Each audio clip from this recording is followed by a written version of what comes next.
अस्सलाम वालेकुम स्टूडेंट्स। आज हम स्टार्ट करेंगे topic applications of solvent extraction और ये आपके पास नोट्स में दिया गया है पेज नंबर 493 पर। 493 पेज पे जो आपको हेडिंग दिखाई दे रही है उसका नाम है एनालिटिकल सेपरेशंस, बट आप यहाँ पर क्या हेडिंग देंगे? आप देंगे solvent extraction of applications of solvent extraction. ठीक है, ये टॉपिक हम यहाँ से भी करेंगे और जो हमारे पास दूसरी बुक का पेज नंबर 33 है वहां से भी करेंगे। ठीक है, तो आपकी जो फर्स्ट हेडिंग आप इसमें बनाएंगे वो आ जाएगी स्पेक्ट्रोफोटोमेट्रिक डिटर्मिनेशन ऑफ मेटल्स। हमारे पास जो मोस्ट कॉमन स्पेक्ट्रोफोटोमीटर है वो होता है हमारे पास विजिबल स्पेक्ट्रोफोटोमीटर। ठीक है, ये आसानी से क्या होता है, जो आपकी विजिबल रेंज है ये उसमें क्या करता है, वर्क करता है। लेकिन इसमें आपके पास सिर्फ वही चीजें डिटेक्ट हो सकती हैं, उन्हीं की आप क्वांटिफिकेशन कर सकते हैं जो कलर्ड फॉर्म में होती हैं। ठीक है, इट मींस कि वो मेटल्स जो कलर्ड फॉर्म में नहीं है आप उनकी इसके थ्रू डिटेक्शन नहीं कर सकते। तो फिर उसका हल क्या है कि हमारे पास चूंकि मेटल्स जो होती हैं जब आप उनको कंबाइन करते हैं किलेटिंग एजेंट के साथ, इसको मैं थोड़ा जूम कर देती हूँ ताकि आपको जरा क्लियर नजर आ जाए। तो हमारे पास इसका हल क्या है कि हम क्या करते हैं कि अपनी मेटल्स का किलेटिंग एजेंट्स के साथ किलेट्स बना लेते हैं। ठीक है, अब आमतौर पर जो किलेट्स बनते हैं वो हमारे पास कलर्ड होते हैं और वो कलर्ड किलेट्स क्या होंगे, वो इजीली विजिबल रेंज में क्या हो जाएंगे, डिटेक्ट हो जाएंगे। ठीक है, तो हम यहाँ से एक तो ये कह सकते हैं कि हम क्या कर सकते हैं कि वो मेटल्स जिनकी एक्सट्रैक्शन दूसरी तरह से पॉसिबल नहीं है, लेकिन हमने क्या किया, कॉम्प्लेक्सेशन के प्रोसेस के थ्रू किलेट बना के उनको सेपरेट कर लिया और वहां से हमने उनकी क्या कर ली, स्पेक्ट्रोफोटोमेट्रिकली डिटर्मिनेशन कर ली। ठीक है, इसके एक एग्जांपल आपके पास है कि जो आपके पास निकल है वो डाइमिथाइल ग्लाइयोक्साइम निकल डीएमजी कॉम्प्लेक्स बनाती है और वो कॉम्प्लेक्स आपका रोज रेड कलर का होता है जो कि इजीली हम विजिबल स्पेक्ट्रोफोटोमीटर के थ्रू डिटर्मिन कर सकते हैं। हम वहां से बता सकते हैं कि निकल कितनी अमाउंट में मौजूद थी या निकल को हम वहां से एक्सट्रैक्ट जो है वो कर सकते हैं। सेकेंड एप्लीकेशन हमारे पास सॉल्वेंट एक्सट्रैक्शन की आ जाती है ड्रग एनालिसिस।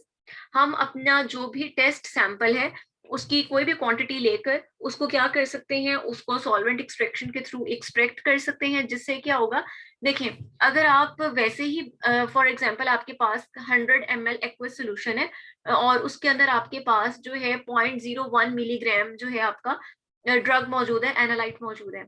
अगर आप उसको डिटर्मिन करते हैं तो उसकी क्या है, वो उसके अंदर बहुत ज्यादा डाइल्यूट वो सोल्यूशन है, उसमें आपका एनालाइट की डिटेक्शन क्या है, मुश्किल है। इसके मुकाबले में अगर आप उस एक्वस सोल्यूशन में से अपने एनालाइट को एक्सट्रैक्ट कर लेते हैं तो क्या होगा, आपने क्या किया, उसको कंसंट्रेट कर दिया एक तरह से।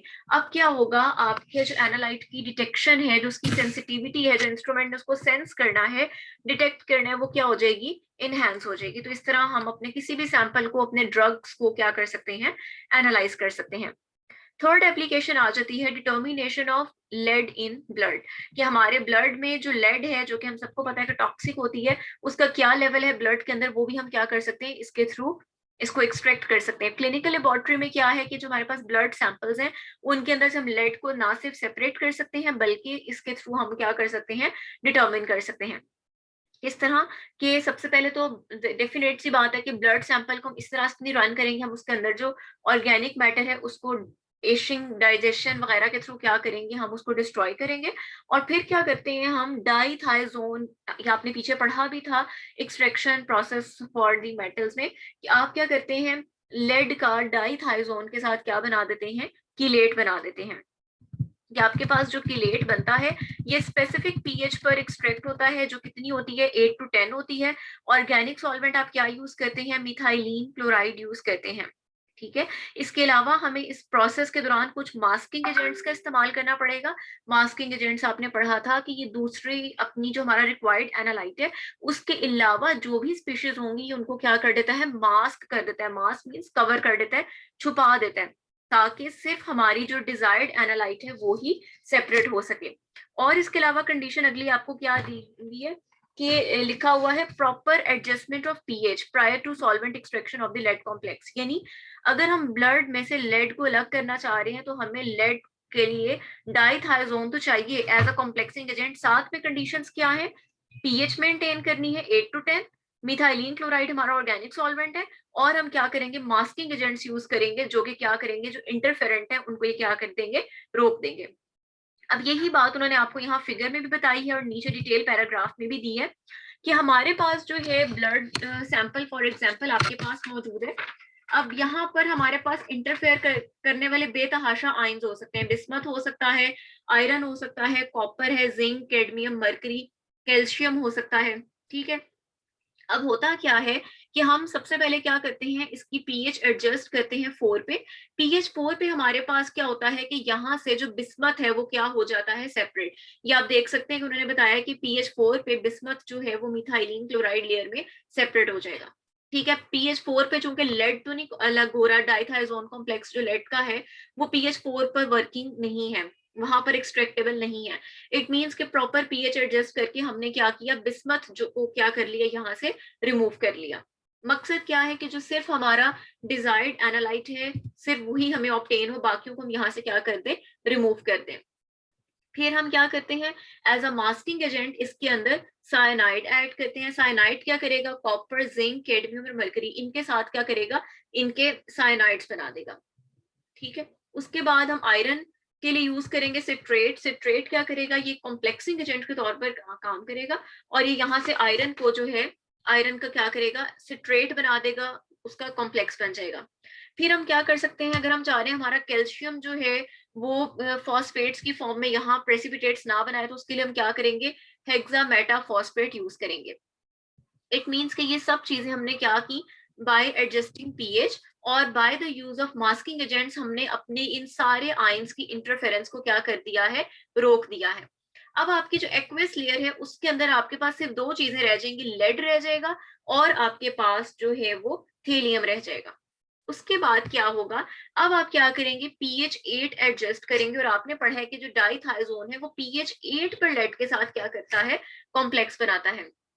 अब आपके पास क्या होगा, जो मिथाइलिन क्लोराइड वाली लेयर है उसमें आपके पास लेड अलग हो जाएगा और एक्वस लेयर में आपके पास क्या आ जाएगा, थेलियम आ जाएगा। तो इस तरह आपने क्या किया, दूसरे यहाँ पर अब आपके वो तमाम कॉन्सेप्ट्स अप्लाई हो गए जो पीछे आपने पढ़ा था कि हमें कौन से फैक्टर्स रिक्वायर होते हैं अपनी एक्सट्रैक्शन को एनहांस करने के लिए, पीएच मेंटेन करना होती है, कॉम्प्लेक्सिंग एजेंट्स डाल दें, सिनर्जिस्टिक एजेंट्स डाल दें, मास्किंग एजेंट्स डाल दें। तो ये वही बात यहाँ पर एक्सप्लेन की गई है। ठीक है, ये आपका इसमें हो गया थर्ड पॉइंट। अब आपके जो बाकी के फोर्थ पॉइंट है वो आप कहाँ से करेंगे, आपके पास एक और आपने पेज कॉपी करवाया था, ये हमारे पास दूसरी बुक से था जिसके ऊपर दिया गया था, लिखा था पेज नंबर 33। ठीक है, तो इसकी फोर्थ एप्लीकेशन क्या है कि हमारे पास सॉल्वेंट एक्सट्रैक्शन का जो बेपनाह इस्तेमाल है वो मेटलर्जी में होता है, जहां पर हम ओर्स में से अपनी मेटल्स को सेपरेट करते हैं। तो पीछे आपने 3 पॉइंट्स पढ़े, फोर्थ पॉइंट आपका ये हो जाएगा, extraction of metals from leach. अब आपने इसको एक ही हेडिंग रखना है, आपने इसकी चाहे अलग से हेडिंग नहीं दे, आप अपनी उसी तरह से यानी वहां तक आपने थर्ड हेडिंग दी थी, फोर्थ हेडिंग अब आप यहाँ पर आ जाए कि एक्सट्रैक्शन ऑफ मेटल्स कर सकते हैं किसमें से, लीच लिक्वर्ड्स या फिर कॉम्प्लेक्स ओर्स। लीच लीकर्स आपके पास क्या है, जो ओर्स के कॉम्प्लेक्स ओर्स जो हैं आपकी, जो उनके सोल्यूशन से हैं, उनकी जो लिक्विड फॉर्म है वहां से अगर आप मेटल्स को अलग करते हैं या प्रॉपर जो आपकी ओर है उसमें से अगर आप मेटल को अलग करते हैं तो वहां पर भी आपके पास क्या होगा, सॉल्वेंट एक्सट्रैक्शन आप यूज करेंगे। उसके बाद आपके पास कुछ ऐसी ओर्स होती हैं जिनमें दो मेटल्स होती हैं और आप एक मेटल की मौजूदगी में दूसरी को अलग करना चाह रहे होते हैं, या सिमिलर एक ही ग्रुप की मेटल्स मौजूद हैं, तो उसके लिए भी आप क्या यूज करेंगे, सॉल्वेंट एक्सट्रैक्शन यूज करेंगे, क्योंकि इसमें आपके पास मार्जिन होता है कि आप एक मेटल को मास्क कर लें या एक का कॉम्प्लेक्स स्पेसिफिक पीएच पे बनेगा, दूसरे का नहीं बनेगा। जबकि ये चीज अगर आप पायरो मेटलर्जी या हाइड्रो मेटलर्जी यानी जो टेम्परेचर के थ्रू या एक्वस सोल्यूशन के थ्रू जो मेटलर्जी होती है, अगर आप उसके थ्रू करना चाहें तो ये आमतौर पर पॉसिबल नहीं हो पाता। इसके अलावा हमें मेटलर्जी में कई स्टेप्स ऐसे आते हैं जहां पर प्योर मटेरियल रिक्वायर होता है, प्यूरिफिकेशन रिक्वायर होती है, तो उसके लिए भी हम क्या कर सकते हैं, सॉल्वेंट एक्सट्रैक्शन को यूज कर सकते हैं।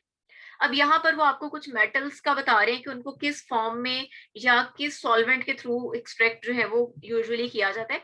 यूरेनियम का बता रहे हैं कि it was first purified by extracting uranium nitrate into diethyl ether. इसके अलावा आप थोरियम की प्यूरिफिकेशन कर सकते हैं by solvent extraction by using 30% tributyl phosphate. Beryllium है, इसको हम सेपरेट कर सकते हैं ब्रिलियम की ओर्स में से। फिर हमारे पास आ जाता है टेंटेलम, इसको एक्सट्रैक्ट किया जा सकता है। इसके साथ जो एज इम्प्योरिटी मौजूद होता है वो नियोबियम मौजूद होता है। तो इसको जो है हम डिफरेंट सॉल्वेंट, जैसे यहाँ उन्होंने नाम भी दिए हुए हैं, मिथाइल आइसोब्यूटाइल कीटोन है, इसके अलावा जो है मिथाइल साइक्लोहेक्सेन है, हेक्सोन एंड ट्राइब्यूटाइल फॉस्फेट दिया गया। इनकी प्रेजेंस में आप क्या कर सकते हैं, टेंटेलम को सेपरेट कर सकते हैं। लेंथेनाइड्स को भी in the form of nitrate separate किया जा सकता है, ईथर या साइक्लोपेंटानोन को एज अ सॉल्वेंट यूज करते हुए। इसके अलावा जो दूसरी हमारी रियर अर्थ एलिमेंट्स हैं उनको भी हम ट्राइब्यूटाइल फॉस्फेट के थ्रू सेपरेट कर सकते हैं। फिर बोरिक एसिड है, बोरिक एसिड जो है इसको भी हम जो है इसमें से अगर हम बोरॉन को निकालना चाह रहे हैं तो हम क्या कर सकते, सॉरी, जो हम बोरिक्स है उसमें से हम बोरिक एसिड को अगर सेपरेट करना चाह रहे हैं तो उसके लिए भी हम क्या यूज कर सकते हैं, सॉल्वेंट एक्सट्रैक्शन यूज कर सकते हैं। तो ये हमारा सॉल्वेंट एक्सट्रैक्शन का लास्ट टॉपिक था। अब हम अपनी नेक्स्ट क्लास में क्रोमेटोग्राफी का टॉपिक स्टार्ट करेंगे। Thank you.